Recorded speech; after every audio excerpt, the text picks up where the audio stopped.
Welcome back, one and all, to the Redstone Advent Calendar. We are in the second half now. We did episode 12 yesterday, which means we are on day 13. So without any further ado, let's have a look at what I've got in store for you.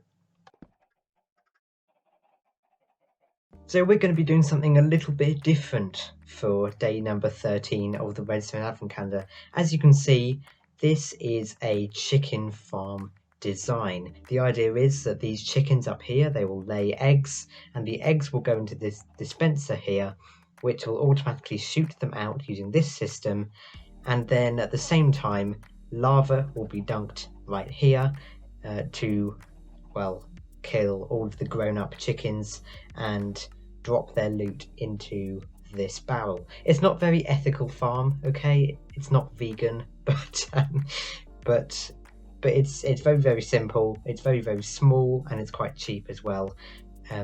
Setting it out perfectly for a survival world. So let's get into it, shall we? So getting things started, you want to make sure that you have a container in your world. I'm going to be using a barrel, but you can do a chest or really anything you want. This is just where your output is going to be. So behind this container, you want to crouch and place a hopper facing into it just like that, and then crouch again and place a slab on top. Now you want to actually come out 2 tempo blocks like that. You can move the first one and place a dispenser going into the side of that slab like that. Then you can place a block down like this, remove that temporary block, place a redstone comparator coming out of that dispenser, temporary block here, a block up, block to the right, remove that block, and then dust on top of this one, a block there, dust on top of that one, and I'll be pointing into the comparator, which you can click on like that, and then crouch and place a target block here.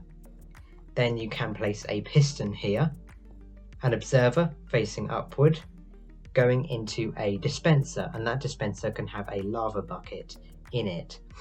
And then crouch and place a hopper coming off that going into that dispenser, and then you can actually get out some glass, or really any block you want. I'm just using glass because it's transparent and nice like that.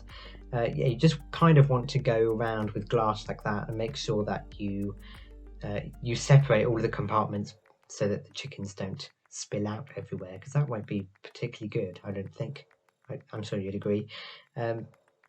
You want to do something a little different for this hopper though, because you actually want to be able to place the chickens in this one. So raise it up a second block and then just drop your chickens in the top. Now I recommend that in survival mode you use eggs or seeds to lure chickens in. In creative mode I'm obviously able to use spawn eggs, but you won't be able to in survival mode. So I'd recommend, as I say, eggs or leading chickens in here using seeds. But regardless, you want to get quite a lot of chickens in here because this farm in and of itself is not very efficient whatsoever. So you kind of want to take advantage of it as much as you possibly can. Anyway, once you've got the optimum amount of chickens in there, which by the way should all be renamed so they don't despawn, you want to place a block right there, and you can then remove all of these glass blocks. That last step is optional, but I just like keeping it really compact and tidy as you can kind of see if you spend 5 minutes on my channel. So from this point forth, what's going to happen is this dispenser will slowly fill up with eggs, and once it reaches 9, then the system will start to function. Okay, so you're going to be waiting quite a long time for the system to prime itself, but it does. You've just got to make sure that you trust it and make sure that you know that, so you don't kind of unload the chunks a lot and make it take ages. But once this fills up to 9, then the system will start functioning, and what will happen is the dispenser will have to get to 11 eggs, and then it will deplete all the way back to 9 again. So it doesn't, it's not like a one-to-one thing where the egg goes in and then it gets dispensed instantly. But it's still a good little farm. Anyway, I hope this was useful for you, and I hope you can find some place for this in your survival worlds. But unfortunately, that's all I've got time for day 13 of the Redstone Advent Calendar, and I'll see you tomorrow. Bye bye.